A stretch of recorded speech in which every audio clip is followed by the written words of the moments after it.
Stay tuned. Coming up is our interview with Captain Jeremy Saul, who was burned while searching for a fire victim. Jeremy is also a situational awareness certified master instructor, and we're going to talk a little bit about his role in being an instructor as well. Hello and welcome to the Situational Awareness Matters Show, episode 392. I'm your host, Rich Gasaway. The purpose of this show is to improve situational awareness and decision-making for individuals and teams who work in high-risk, high-consequence, time-compressed environments with changing conditions. The SA Matters mission is simple. We want to help you see the bad things coming and time to prevent bad outcomes. Today's feature segment is sponsored by Gasaway Virtual Training.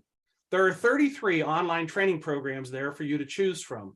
Some of the programs are live events presented virtually, and some of them are pre-recorded programs. To learn more, visit samatters.com website and click on the Virtual Training tab.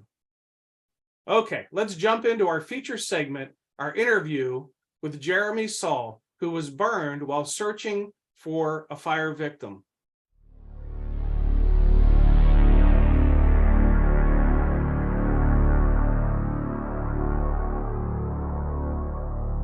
Hey everyone, Rich Gasaway here, host of the Situational Awareness Matters Show.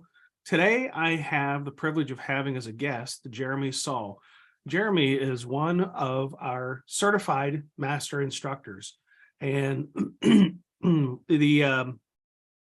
whole notion of developing master instructors came with realizing that the demand for situational awareness training programs was exceeding my capacity. So last January, a year and a couple of months ago now, I hosted a master instructor training program here in Minnesota. And Jeremy was one of the folks who applied for the position. I had 28-ish applications, and ended up I have now 5 master instructors. And he went through the training, and glad to have you with me today, Jeremy. Welcome. Thanks, Rich. Thanks for having me. I greatly appreciate it. Thanks for the opportunity. Yeah, it's going to be good for our audience to get to know a little bit about you. So let's start with your backstory of how you came to be in the fire service. Yeah, great question. So I actually grew up around the fire service my entire life. My father was very active in a volunteer fire setting here in the suburbs of Harrisburg. So I grew up with him, going to the firehouses, hanging out. Finally, I reached the age of 15. So here in Pennsylvania, you can become a junior firefighter at the age of 15 years old. Initially joined a suburb fire department of Harrisburg at the age of 15. I went on to run with them for a little over a year before moving on to another one. So basically, long story short, is I grew up in suburbs again of Harrisburg. It was called Situational Township. I started running there at the age of 16, and I'm a lifelong member there in that municipality in Situational Township, right outside Harrisburg City. In roughly 2002, I guess it would have been, I switched my military career. I was actually started off in the Army Guard, and I switched over to the Air National Guard, at which time I actually went into the fire department for the Air National Guard and served in the fire department with the Air National Guard for a total of 12 years before changing yet again my role in the military. So I switched over and changed over to environmental health and safety and picked up that in the military, and basically retired out of the military then in 2019. Backtrack to that is in 2008, I was afforded the opportunity and got hired by the Harrisburg Bureau of Fire, where I currently work full time. I've been on there since 2008. I currently hold the rank of an acting battalion chief and/or captain. Primarily, I'm on what we call Truck 2, which happens to be a bendy truck. A lot of people like to refer to the tiller truck as a bendy truck. So that's my primary function. When I'm not operating on the tiller truck, I'm in the battalion chief's car, so I'm running the shift. And ever since then, I've, like I said, been working full time in the Harrisburg City Fire Department. On the side, we work a pretty nice schedule. So we work the same schedule as the Philadelphia Fire Department, where we work 2 daylights that are 8.5-hour days and 2 night shifts that are 15.5 hours. And then, of course, we have 4 days off. During my time off, I told you that I got hired in the military. Basically, I switched to my career in the military to environmental health and safety.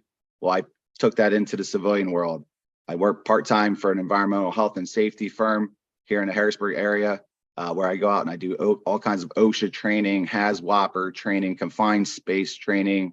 The past 2-3 years, I've been doing a lot of COVID training, fit testing folks, doing assessments for environmental health and safety impacts from COVID and other environmental health and safety needs and stuff like that. So Tell us a little bit more about Harrisburg Fire for those who might not know much about the department as far as stations and calls and population and all the demographic things that would give us a framework of your fire service career. Okay, very good. So Harrisburg City is the capital of Pennsylvania. On any given day, there can be well over 100,000 people there, depending upon if the state folks are in town working. So again, our nighttime population will of course drop because again, we have a lot of people that are going through the community. So again, we average anywhere between 50-some thousand folks to about 100-some thousand folks. The city of Harrisburg, we operate out of 3 fire stations now currently. We have 1 station that is designated as the squad house. That is an engine rescue company. And then our 2 big stations are basically a mirror of each other. They each have a tower company or a ladder company, and then they also have an engine company at those 2 stations. So much like I was mentioning to you, currently I'm assigned to the tiller, which is what we call station 1. So in my station at any point in time is the tiller truck, and then we have what we call a wagon, but most folks would refer to that as an engine company, but we call it a wagon. Again, it's just a standing tradition that we've always called it that. Our staffing at any point in time, we run a 4-platoon system. Most of the platoons now are up to roughly 20-some folks. So give or take, we have about 80 to 90 people that are working in the city of Harrisburg. That's including our management chiefs. So we currently have 4 management chiefs. We have 1 fire inspector, and then we have 1 administrative assistant that's working in our downtown headquarters building. But other than that, like I said, on shift at any point in time, we have 20 folks. Myself, I'm the captain. So right above me is, of course, the battalion chief. And then I have 2 lieutenants that would also be underneath us. And again, as far as the members on our shifts or on our rigs, apparatus it is, we typically only have 3 folks that are on an engine company. The ladder companies can have anywhere from 3 people on them to 4 people, sometimes 5, just depending upon people taking vacations and things like that. And what's your call volume like? Call volume right now, we've been averaging right around 3,000 to 5,000 calls. Again, it all just depends on the year. I think this past year in 2022, I think we were somewhere around 3,500-ish ballpark. It might have even been a little bit closer to 4,000. I'll be point blank and honest. Sometimes some calls get missed in the computer in the database. Again, whether it gets missed because an officer doesn't enter the report, or we run some programs there where sometimes calls get mixed up, that sometimes the county will dispatch a call that although it shows on the county side, it doesn't show on our side. It might be something like hey, I need a phone call, or what we call a service call, and it gets kind of missed. So we're trying to really work on getting our data up and running. It has been kind of subpar sometimes over the last few years, but again, we're trying to work on getting those numbers. But on average, like I said, 3,500-ish is probably the average. Okay. And then do you guys respond to any forms of medical calls? So we, up until this year, honestly, we only ran on basically cardiac arrest events for the most part. Up and now with the whole COVID thing that's taken place, a lot of our EMS organizations around here are hurting for folks and people. At any point in time, the local ambulance company could be out on another call, so they'll be called second due. So now we're picking up a lot more second due calls, a lot more of what we call class 1, which is our ALS protocols around here. So a lot of those calls now we're starting to pick up on. So diabetic emergencies, heart issues, things of that. We are starting to respond a lot more on those calls. And I would say that our call volume has jumped up. If I had to take a stab in the dark, we're probably looking at another extra 20 plus calls a month now just from medical. Okay. And do you guys use any kind of auto aid or mutual aid to the other communities around you? Great question. So yes, in the city of Harrisburg, when we have a reported structure fire, we are typically responding with, again, the squad company, which is an engine rescue, an engine company, which we call a wagon, and our 2 trucks. So basically, we're dumping all the stations with the exception being 1 additional wagon or engine company. On a first alarm, what we would call a first alarm fire or a working fire dispatch, that additional engine company from the city responds to it accordingly. Typically, we do what we call creeping. So if it sounds like a good call, that engine company is already wide awake, or that wagon company is already wide awake. There's typically already on the street starting to head that direction towards the fire if it sounds like it's something good. But anyway, at which point in time when we get a first alarm fire, we are relying on volunteer fire companies. So we have the surrounding suburb fire departments that will respond. We'll get an additional truck company from the volunteers. We'll get another engine company or 2 engine companies. And then we start to backfill our stations with volunteers on the first alarm. So again, on that mutual aid side of it, we are getting our stations backfilled. We have a protocol here where once it goes to a working fire dispatch, basically anytime that we get 3 volunteer fire companies into the city of Harrisburg and they start operating on an additional call, or if the battalion chief or chief calls for what we would refer to then as a second alarm fire, that brings in what we call recall, where we'll get an additional 7+ firefighters and at least 1 command staff or 1 officer to respond to the stations to backfill our reserve apparatus. And then of course they'll respond accordingly from there. But everything after a first alarm fire in the city of Harrisburg is all mutual aid. It's all, generally speaking, for the most part, all volunteers. Again, we do have a couple of surrounding municipalities here that are bringing on career staffing. So they of course respond as well. Okay. And are you still currently involved in any form of the volunteer fire service, or are you done with that part? Yes, I'm technically speaking, I am still on the books in some of the volunteer firehouses. I have not necessarily run a volunteer fire call in quite some time. I currently reside in Elizabethtown. I'm more close for the folks here on this podcast. I'm very close to Hershey and that kind of area. Not a whole lot of people know Elizabethtown. I mean, there's not a whole lot around here, but it's Lancaster County. For me to get to the local volunteer firehouse that would cover my first due or my house, it's kind of difficult. There is a volunteer fire department right down the street. It's just, again, it comes down to a little bit of time. And quite honestly, yes, I would love to be able to volunteer, but it is kind of difficult. Okay.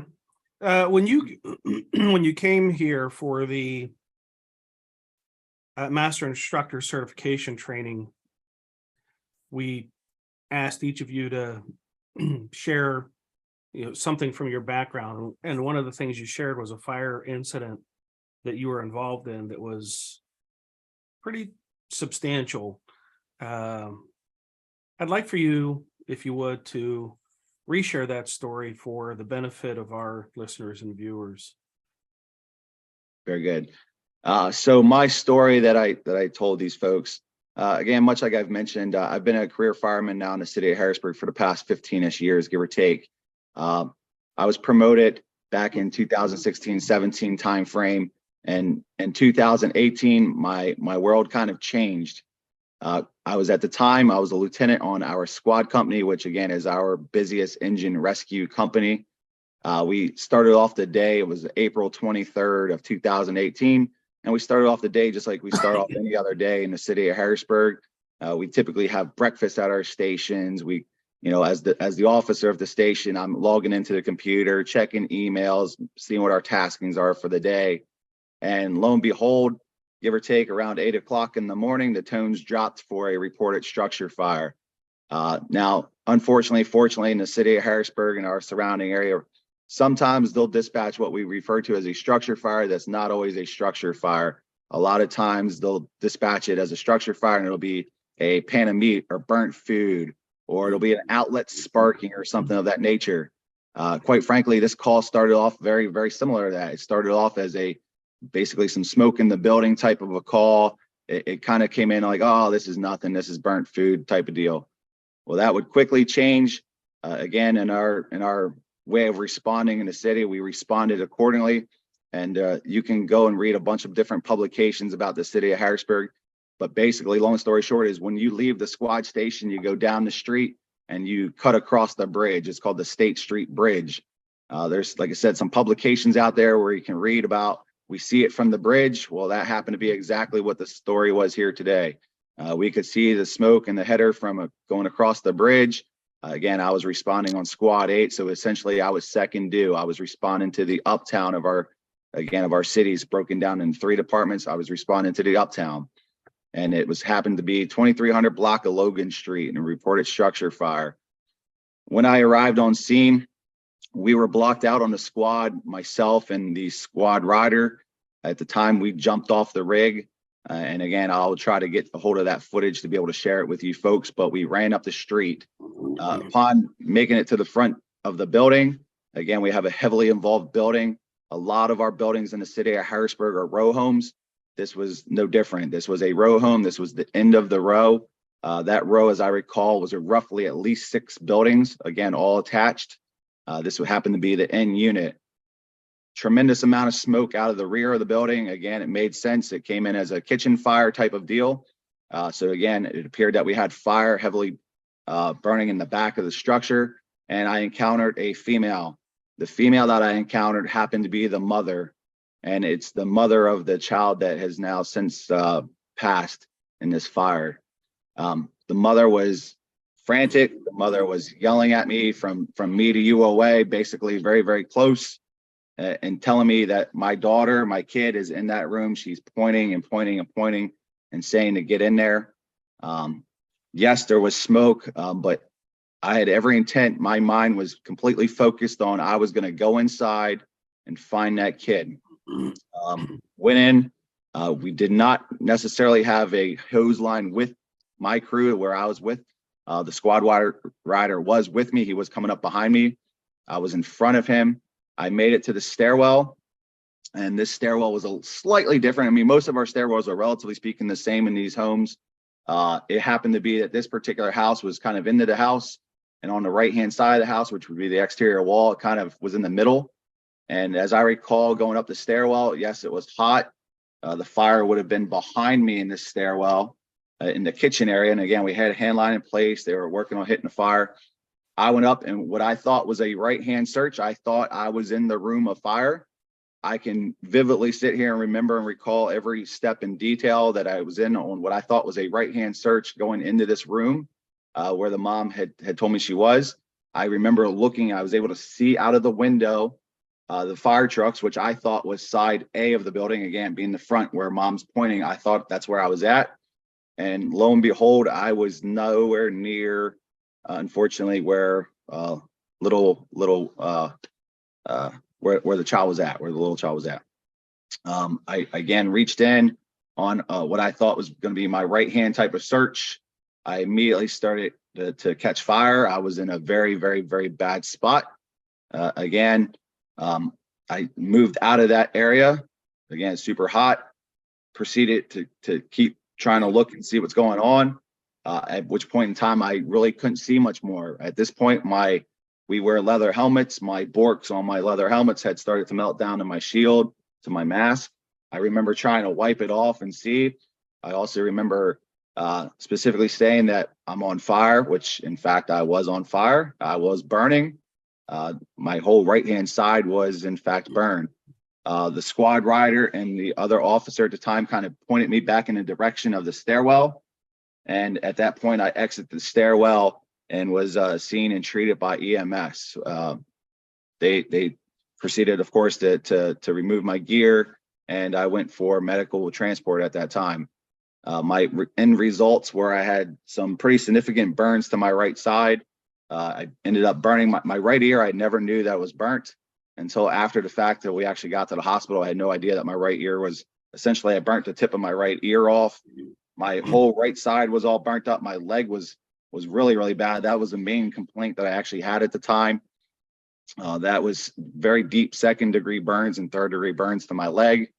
And again, some more second degree burns along my right side and my arm. Again, I went to Hershey Med, and I don't want to say that I was fortunate, but I was fortunate in the grand scheme of things that Yes, I did go to Hershey Med, and yes, they did provide excellent care. I kind of say this jokingly, but I didn't score enough points to go to what we call Lehigh Valley, which is our burn center, which is obviously a good thing. But I was still set, and I can sit there and remember as the medics are treating me, I remember Chief Enterline and Chief Souter coming above me, and I kept screaming to them and yelling, I tried. I was trying to get that girl. I thought I was in the room. To this very day, I still think I was in the room. But again, as I just sat here and mentioned to you, I was not near her. I was actually to the rear of the building. Again, the way the steps went up, I thought that's where I was at because of the dog leg and steps, but I was not in the front room. I was actually in the rear room and didn't even realize it. So again, there was a whole lot of, I was task oriented. I was fixed on, I'm going to here. That's where I thought I was at. I honestly didn't necessarily see or feel the heat until after I obviously started getting burned. And then once I came outside is when I really was able to see and feel the pain and everything else that was taking place with the event.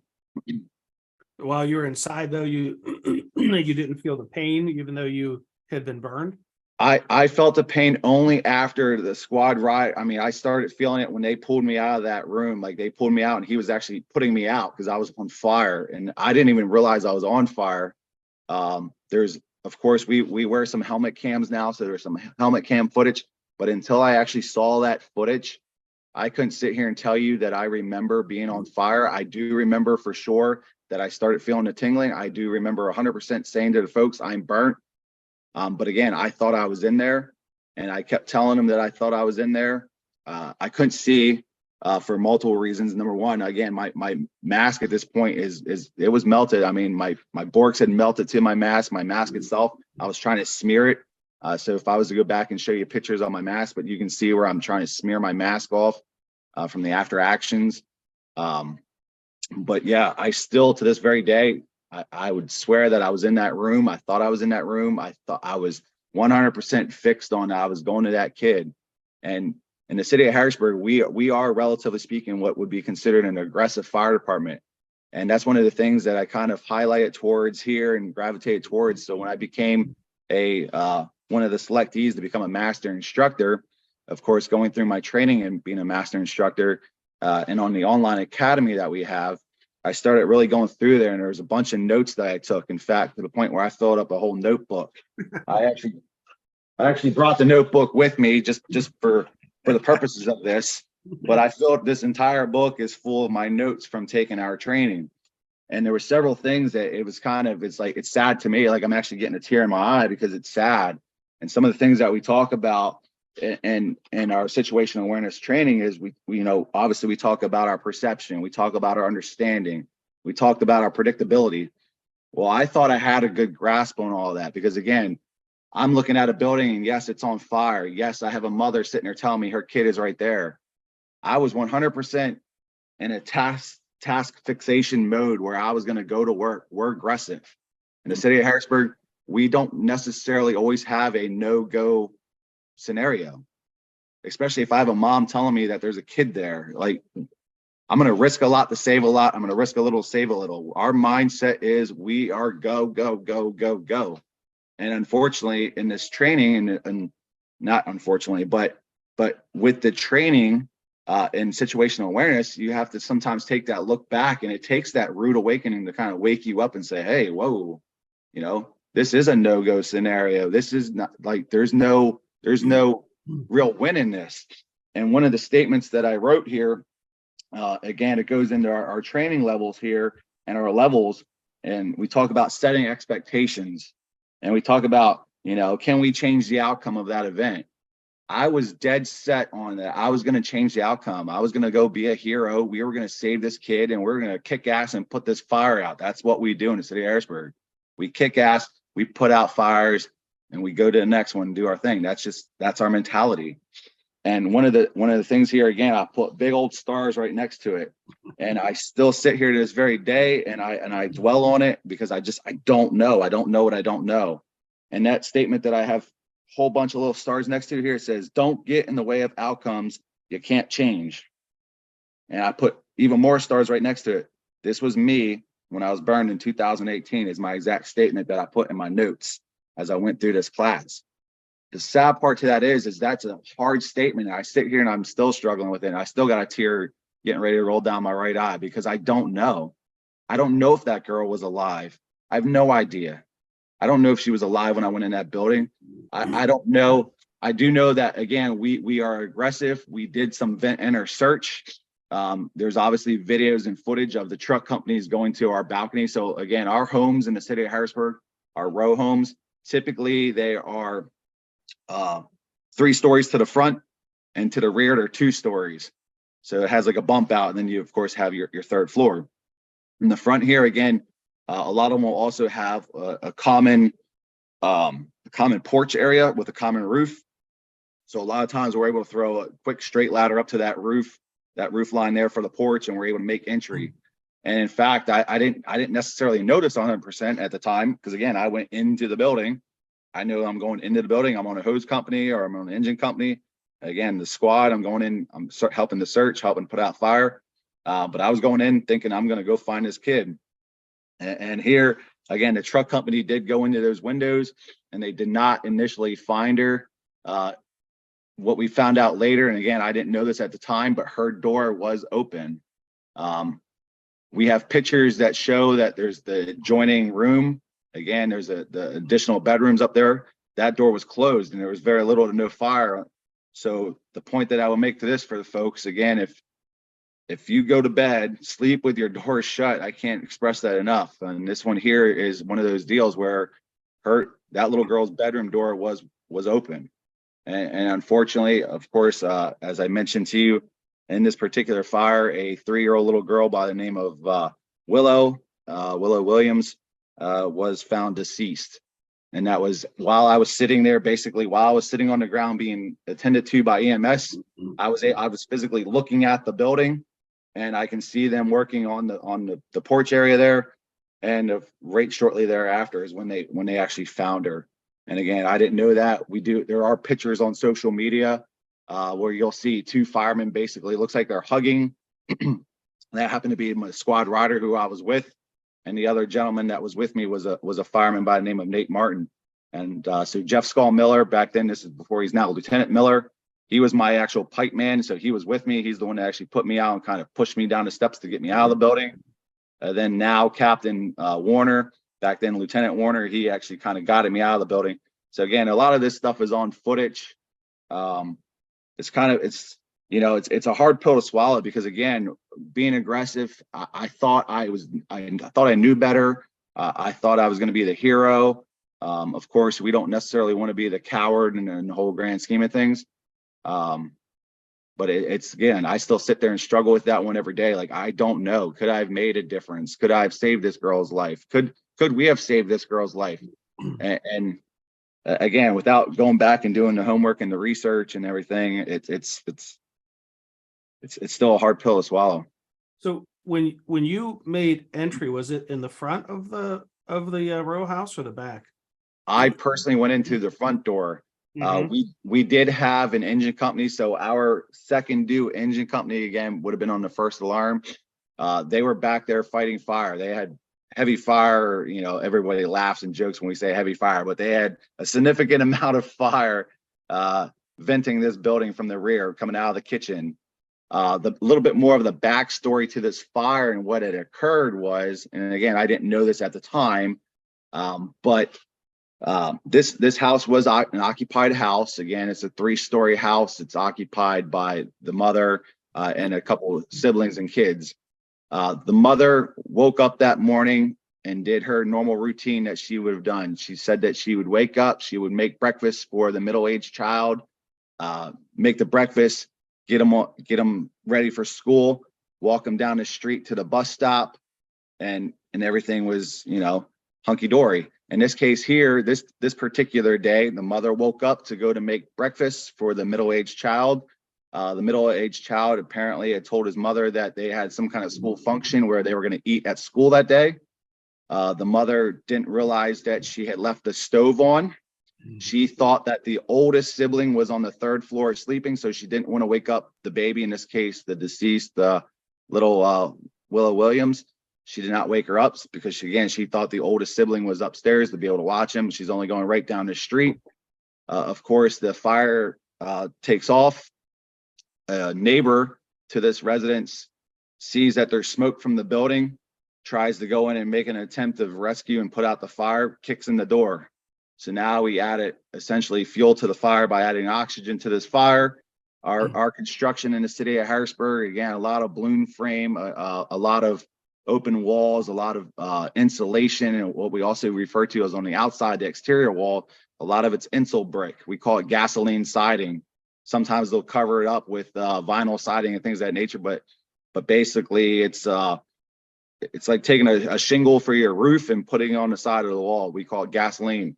Well, that fire just absolutely took off. Once that person broke into that door, they were not able to make entry. And again, mom wasn't aware of it because she's down the street. And now she comes up to it with her house on fire. And the additional part of that story is apparently the oldest child was not home at all. So essentially, the young one, the deceased, was home alone now, for even though it was only 1 block away. But so again, mom was very frantic. Mom was screaming at me when I approached her, saying, "Hey, my kid is in there. My kid is in there." And that's kind of where things took off. Mm-hmm. And when you went up the stairs, did you go up and turn left, turn right, or go straight? Again, this particular stairway, as I recall, and as I said in my reports through the investigation process, it kind of had a little bit of a dog leg. So myself, I actually got disoriented. What I thought was, again, I'm going into that room. I was going to go into the room. I made entry to the doorway, and yep, there's fire. I tried to do a quick little hasty, put my hand out type of deal. I kind of kicked my leg in. That's why my whole right side got burnt and not my left. I didn't fully go into the room, but I kind of went in on my side on an angle. So I got myself disoriented, even though I was able to look out the window, because at this point, like I'm burning. Like I did feel it, but it took me a long time. Like I didn't feel any of the heat going up the steps. Like I didn't feel any of that. I didn't realize I was burned until after, again, I'm coming out of that room now where I thought she was at. Once I figured out I can't find her, I don't see her. Now I'm getting really hot. Now I'm getting really, like, that tingling feeling kicked in. They'd always talk about the bee stings and all that. Well, I mean, I felt it, but I didn't really feel it until I felt it in my legs. And that's when I came out. Mm-hmm. So yeah, I was discombobulated from the word go in the grand scheme of things. And I was 100% driven and thought that I thought for sure I was doing a proper search. I thought for sure I was in that room. And again, hindsight, I was, like I said, not anywhere near that room. So the fire trucks that you saw were in the rear of the building? That is correct. The fire truck that I saw was actually wagging forward to the rear of that building and fighting fire to the rear. And it just so happened to be that they still had, so, and again, that in the rear of the building on our second floor is typically that goes out to our roof. Because again, it's a bump out. So, and to the back, again, you'll see the bump out and go from there. But with that being said, I thought that was the front porch. I'm like, she's got to be right here. That's what threw me off was I'm seeing the porch, I'm seeing a fire truck. I'm like, she's got to be here. So that's why I was staying in there and doing that search. And that was, like I said, it was the wrong fire truck. It wasn't even the right fire truck. It should have been wagon 3 that I saw. It should have been some additional fire trucks, but it was the rear of the building. Yeah, well, from that distance through a window with smoke, kind of hard to identify. Under stress, hard to identify exactly which truck you're looking at. So to locate the victim, they went through a window in the front. They ended up. Yes, that's correct. They actually, after they went in, they did VES, so they went in through the front. They did not originally find her when they made entry. It was after, basically they were doing their secondary search by the time they found her. And again, she happened to be in the crib. So basically, if they went in the window, they would have found her right off to the side, and her, I'm gonna call it a crib. I don't know. I guess that's what it's referred to as, but a younger child's bed and crib area. Yeah, they'd found her in there during the secondary search. Yes. So yeah, it was well into it, well after the fact. So. Okay. And you've already been, I'm sure, through the investigation and all the questions and such. So from this incident, what did you learn, and what advice would you have for others who might find themselves in a similar situation? I'll take the first swing by saying, I think your decision to be aggressive and try to find the child is the right decision. I would never want anybody to think that in the process of us teaching situational awareness and go and no go and don't get in the way of bad outcomes you can't change, that buried in that message is to not give victims the fighting chance to be saved. So to make the entry and to give that a chance, I think was the right thing to do. The circumstances didn't turn out well, and that really sucks, because as firefighters, we want to save lives and not come away from an incident with our head hung low saying, I failed, I didn't do what I was trained to do, and it resulted in tragedy. And that can happen even when we're trying to do the right thing. So set aside the go or no go decision, because I think go decision was the right thing. You did get disoriented as to where you were, and that might have contributed a little bit to the situation you found yourself in. But what are some of the lessons you learned, or advice that you would give, say, another firefighter that might find themselves in a similar circumstance? Yeah, great question. I mean, again, I don't necessarily doubt myself ever in the fact that we were going to go. Again, for us, this was in the grand scheme of things, a quote unquote bread and butter. It was a row home. We are very, very row home oriented. We train in row homes. We train under those conditions. I would say, again, to practice your craft, practice your skill, practice your training, understanding that, hey, if I'm going to go above the fire, I need to have some tools and equipment with me. I need to have an understanding of the layout. So again, we do a lot of training. A lot of people, we watch videos just like a lot of other fire departments do. And one of the other big takeaways that I learned here and that we teach in situational awareness is the judging mind is not a learning mind. So for me to sit here and tell you, again, I will be more than happy to share with you some videos and things of that nature from this particular fire. And I would say take away from those lessons that look at our placement of apparatus, look what we're doing. Don't be judging the circumstances, because again, it could happen to you, and I don't want to see that happen to you. I'm here to tell you, practice training. It takes a long time to be, I have not yet really met a quote unquote expert, because it takes years and years and years of practice, years and years and years of training and things of that to be an expert. Again, go in there with a clear mind, understanding that you're going there to do a job. We risk a lot to save a lot. We risk a little to save a little. We put forth 100% effort, and I would expect that any other fireman's going to say the same answer to that. They're going to put 100% effort towards going in there and fighting the fire. But again, the after actions to that is, know your tools, know your equipment, know where you're at. Work together as a team. Don't necessarily get complacent or don't become fixated on one thing. So it's tough. I mean, honestly, it's a tough one, Rich. I mean, hopefully that answers your question. I mean, did you say there was an after action review or investigation to the incident? We do have a quote unquote after action. I will say this, that this was a lesson learned. It also was one of the things, and I will never sit here and bash my employer. We have prior, we don't necessarily do the best after actions. We don't always necessarily, we've gotten very fortunate in the past couple of years here with some events that have taken place in the city of Harrisburg. And we don't always necessarily do the best after action, and we don't always necessarily share our results or outcomes. And we call that in situational awareness, our shared experiences, or we don't necessarily do a very good job of that in the city of Harrisburg. So what I would say to that regard is, in fact, yes, there was an after action done. It basically only sat with us in what we refer to as our JTSB, which is our Joint Training and Safety Board.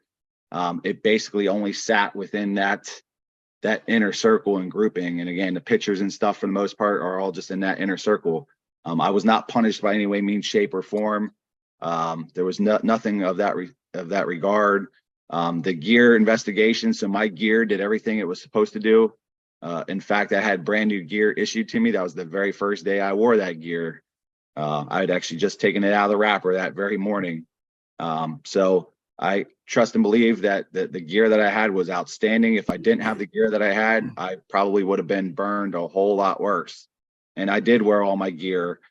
So what I can tell you again is make sure you're wearing your gear. There's a lot of folks that are going out in the fire service. Again, I'm seeing younger and younger populations, younger firemen, whatever, going into fires, and they are not wearing their gear properly. That's all great. You want to wear your gear, and you want to look quote unquote cool and look like, like you're a salty fireman and this, that, and the other. Well, wear your gear properly. Make sure you're maintaining it. Because trust and believe, that's what I'm relying on. I do an air pack check every single day. I make sure that my face piece is intact. And again, thank God I do all my inspections and stuff, because here's a prime example where, again, my face piece held up. It did what it was supposed to do. My helmet worked the way it was supposed to work. Yeah, it burnt up a leather New Yorker. And no, I'm not saying that to be proud. This is not a cool moment where I'm a salty fireman because I burnt the hell out of this helmet. No, that's the stupidity of it. I hate to say it that way. But So yeah. fast forward, you apply to be a master instructor, you're selected, you do 20 hours of online training, which is our online academy. Then you come to Minnesota and do 40 hours more of live in classroom training and some what I briefly might call student teaching in front of the group and get some feedback and such. And now you're certified and you're out there being able to teach these classes, and you have taught some of the classes. I'm just curious, with the classes that you've taught, what do you think are some of the lessons that really have resonated well with the students, that have gotten you some good interaction or some good feedback of things that they thought really was helpful to them? And I know, when you teach a class, there's a lot of stuff being shared on human factors and air and the 3 parts of situational awareness. And if there's a lot to this topic, which a lot of people underestimate or maybe even underappreciate how complex the topic of developing and maintaining situational awareness is. What are some of your favorite lessons to share with the students who've been in your programs? Yeah, great question. Ultimately speaking, you kind of mentioned it here. There is a tremendous amount of information in a situational awareness class.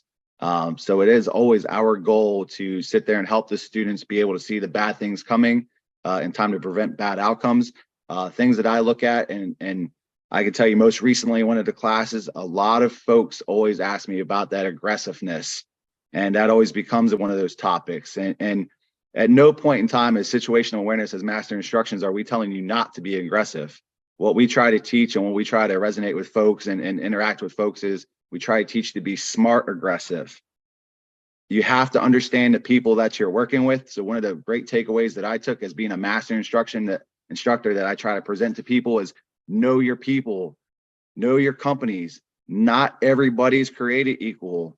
Some people have life experiences that are adding to that stress. And again, I can use myself, and I'll put it out there as a personal message to folks. I've gone through divorce. I've gone through that stress. All that stress doesn't go away just because I walked into the firehouse.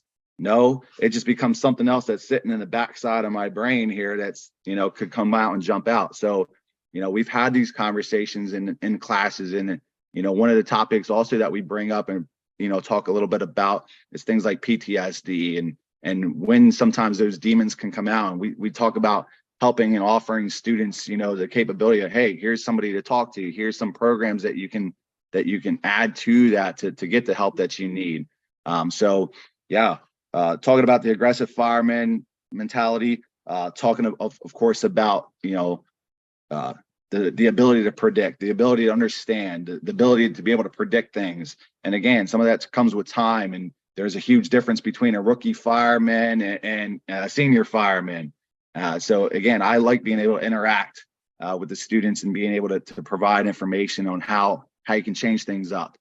Because again, I like to be around people. I like being around my crew. I like knowing what's going on with them, just so it puts me in a frame of mind so I know where they're at. Yeah. So if there's a mistake made, I can help them. And one of our newer programs, I don't want to say newest program, but one of our newer programs, we talk about the mistakes that are made on the fire ground. And that was, one of those classes that it did sit well with the students. They were able to say, hey, wow, communications, that's a continuous thing. And we talk about, hey, here's some advice. Here's how you can practice your communications on the fire ground. And oh, by the way, when you're practicing all that and you're on the social medias and you're using the technology, here's some things that can impact that. So again, that's all stuff that has been brought up when I'm teaching classes. They're like, wow, I thought I saw something, but I didn't know I didn't see that. Or, obviously I want to give away some of our secrets that we're sitting here teaching classes, but we may or may not trick you folks when you're in a class. You might not see something that's very obvious. So again, that's all stuff, and all the compliments I've gotten in every class I've taught so far have been that, just being able to relate to the student, being able to say, hey, here's, they'll give me something, hey, we had this situation happen, and I'm able to give them a little bit of feedback on that situation. So that's all been good interactions thus far in the classes I've taught. Yeah. All right. Coming back to the aggressiveness, as you mentioned that, I think to myself, would you want to be an aggressive firefighter with good situational awareness or an aggressive firefighter with a bad situational awareness? I would hope that everyone would say, well, no, I want to have good situational awareness. I want to really understand what's happening around me. And that situational awareness becomes the foundation for good decision-making.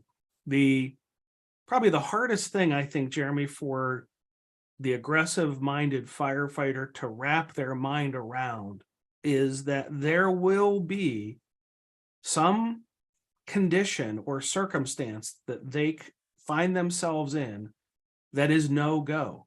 And if you're single-minded, go, everything's aggressive, well, you won't have good situational awareness, because you may see the clues and indicators that you shouldn't go, but you'll choose to ignore them because it doesn't fit your aggressive agenda to actually look at those clues and say, this, there's some indicators here, some mild, maybe some very strong indicators that this would be no go, but that's not our organization's culture. That's not my mantra. I don't want to be known as the one who didn't go.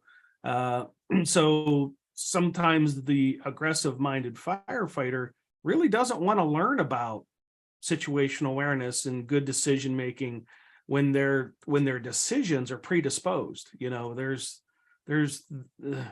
no go would probably not be something that they would ever entertain as a decision point. And I understand aggressiveness. I'm not trying to downplay it or to diminish it. I think we should give every person who might be in a fire a chance. But there will be circumstances where there's just nothing we can do. As we talk about, like in the class, the windows of opportunity. Sometimes the windows of opportunity have already closed on survivability for civilian victims. And if we choose to be aggressive when the windows have closed on civilian survivability, it means the windows are probably closing pretty fast on our own survivability too. And these are the kind of discussions that we have in class, again, just trying to get firefighters to be thinking firefighters and to make smart decisions about go or no go, or where to make the entry, or how to protect themselves, or maybe take the little extra time to take a hose line with you, that might save you, if you find yourself faced with excessive heat or direct flame contact, as you did But those are, they're all good discussions. I don't think we ever try to mandate anybody to be aggressive or conservative, but just to try to teach them how to think their way through to make good decisions. As you said, smart, aggressive, and that's really what it's all about. And in that arena is just, make good decisions about what you're going to do, because in the end of the day, I think we all, at least our master instructors and myself, all carry one singular goal, and that is to try to make sure that the firefighters go home whole and healthy to the ones who love them. Absolutely. And to live to fight another day. You think about, like, your military background. The soldier who gets killed on the battlefield never lives to fight the battle again another day. And the firefighters who get themselves into that imperiled situation will do, when that happens, whether that be a mayday or a firefighter down scenario, the victim at that point really doesn't hardly ever stand a chance, because all the fire ground resources typically will then shift toward saving the imperiled firefighter, which I think it should, but you can imagine that the victim or victims become a secondary priority, and the downed firefighter becomes the primary priority. So the victims that they were trying to save, if they get imperiled, probably are not going to be saved anyhow, because the attention will be going toward trying to save the firefighter. What are some of the other teachings from a situational awareness class that are maybe some of your favorite lessons to share? Oh, good question. So, I mean, obviously, I like to talk about the stories that we have in class. So bringing people together, it's been very surprising to me. One of the things that I guess have caught me is the fact that typically in our classes, it seems to be that whenever we teach a class, we'll always have at least one student that has a quote unquote story. And sometimes our classes actually ends up being their relief. They actually bring up their topic. They'll say, "Hey, this impacted me," or "Hey, this is what happened. Wow, this is what happened." And then of course we go into those topics. So I mentioned task fixation. That's a big one. We've had some people that are like, go, go, go, go, go. They're dead set on that particular task. One of the stories that's kind of funny to me, I mean, it's not funny, but it is funny, is of course we talk about like auditory exclusion. And one of the examples are, we had at the time, he was a lieutenant in the city, and we had a fire. And one of the questions that was asked of him is, were the alarms sounding at that fire? And he swore up and down, no, the alarms were not going off. They were not going off. They were not going off. And lo and behold, again, we have camera footage of it. And he's like, wow, it took me to watch that camera footage to realize that, my goodness, the alarms were sounding in that building. So my point to that is we teach about things that can impact, or we call them barriers to your situational awareness. And there's hundreds of them. So thus far in every class I've ever taught, they're the big ones that students have interacted with me on. Wow, I didn't realize that because I didn't hear that it was auditory exclusion that was happening. It was, there was all the stresses. I was fixated on the fire, whatever. I wasn't paying attention to the background noise, or, I always like using the one, we talk about like taste and stuff like that. Obviously we have 5 senses, and we use some examples in our classes where we talk about, hey, this is my favorite fragrance of hand soap and whatnot. We talk to the students about that and how that impacts them. So, yep, I go to Bed Bath and Body Works, I put on my hand soap, and yeah, it smells like peaches or whatever flavor it is. But then if we were to turn around and tell you to taste it, it doesn't match. So there's a conflict there. So I like talking about that. Quite frankly, I like talking about the entire class. And again, I'm really big now onto the factors that can impact you. So one of our most recent classes, again, we talk about factors, and we call them like the dirty dozen of factors or whatever that can impact you. And we talk about, here you are as a command officer, you don't necessarily want to be the target. So of course we talk in our classes about the mobile command versus being in the buggy or the car, or, you know, and sometimes you have to put up the windows and keep the extra background out, because quite frankly, you can only hear and see and do all these. There's only so many things that you can do at one time, and or your brain just takes it away. So, you know, it's intriguing to me when I'm talking to the students and they're like, "Wow, I never really thought about it that way." Or, you know, we say something along the lines of, "Hey, do you remember? Can you tell me your phone number as a child?" Well, the younger population now, all they know is cell phones, you know, but I can still sit here and tell you my parents' phone number like the back of my hand. Now, quite frankly, don't tell my significant other, but if you were to ask me what her cell phone is without looking at my cell phone, I probably don't know what her cell phone is. I'll just keep that on a whisper.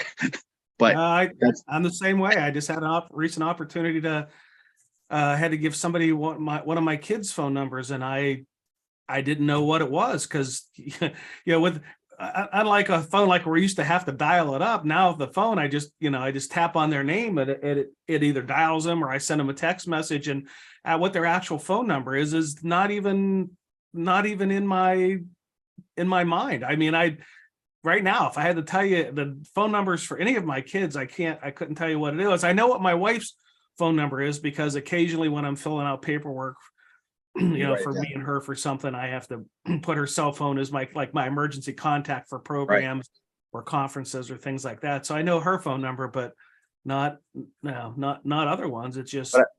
Yep, I use that as my segue to say that, you know, one of the other great conversations that we have is like, how much mental capability does one have, you know, and your brain, you're able to take in a lot of information. You're taking in information every single second of the day.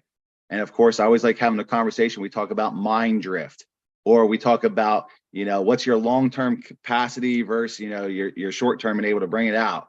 And that's always a great conversation. And people sit there and they're like, wow, you know, and obviously if we were to bring up like 9/11, most people understand that event. Well, nowadays the younger population don't know about that event necessarily. But there's lots of other stuff that we bring up in our classes. So again, every class I've taught has been great interactions. Students are asking phenomenal questions. And again, it's all been very, very positive, all great comments that we've received back. It's been very fulfilling. Again, I get to tell my story that I just spoke to you folks about a little bit.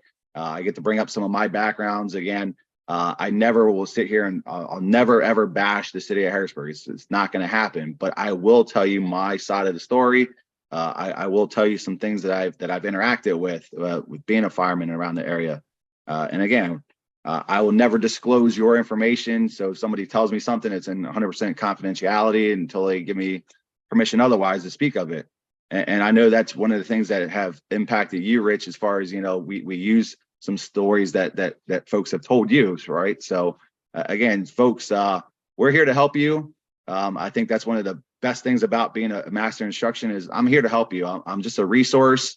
Obviously, I have a whole bunch of connections, much like Rich has a whole bunch of connections, and we're here to truly help and hopefully drive somebody down the path of a successful career and going home safe and sound to their loved ones. If somebody wanted to find you, Jeremy, you're listed obviously on our website as a master instructor, but they could send you an email directly to what's the email address that they would reach you at? So my email for situational awareness is jsaul@samatters.com. So that's JSAUL@SAMATTERS.com. And so they could, if you're interested in booking Jeremy, you could send him an email directly, or you could come to our website, samatters.com, and click on the contact us tab, and then just in the message, just say, you know, you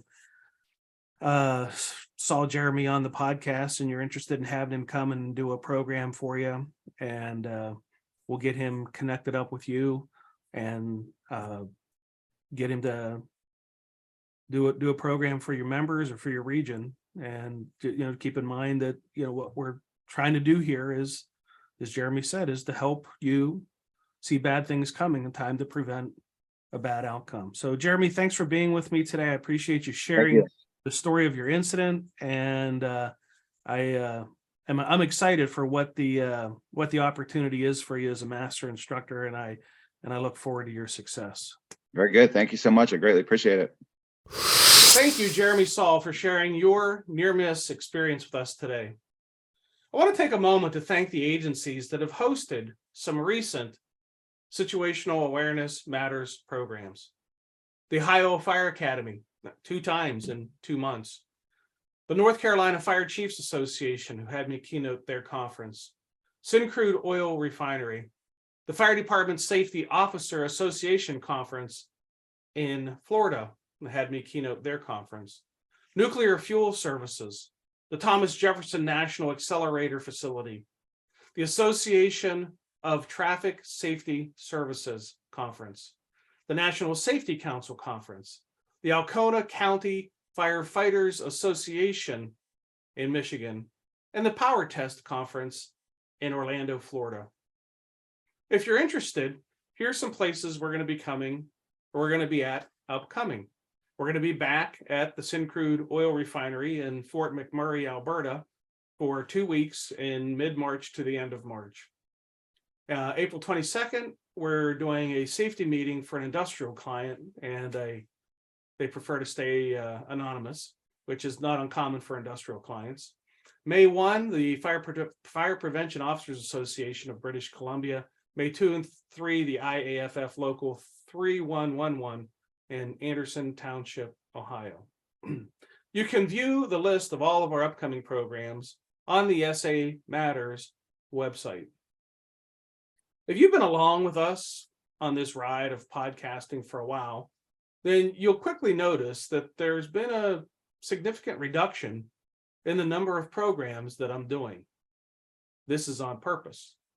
Typically, the list of upcoming programs would be 8 to 10 per month. Last year, though, we trained a cadre of master instructors, including Jeremy Saul, who's going to be interviewed today.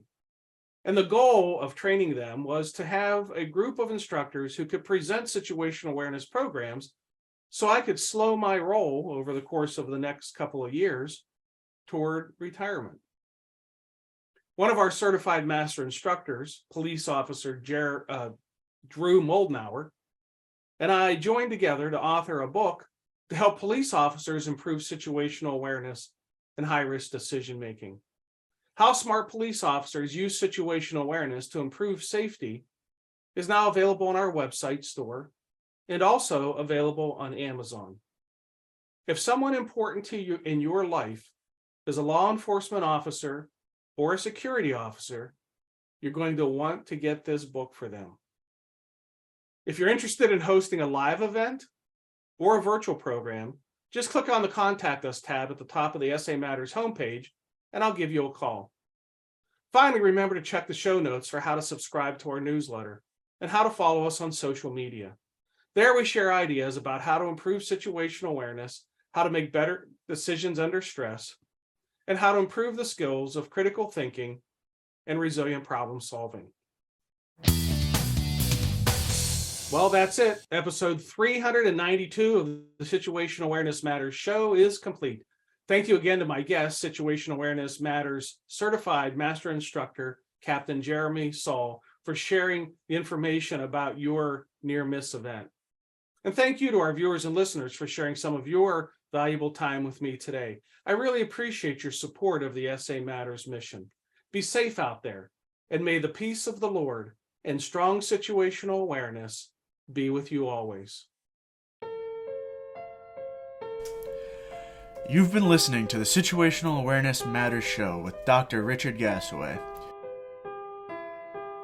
If you're interested in learning more about situational awareness, human factors, and decision-making under stress, visit his website, samatters.com. If you're interested in booking Dr. Gasaway for a program, or if you would like to be a guest on his show, click the Contact Us tab at the top of the homepage.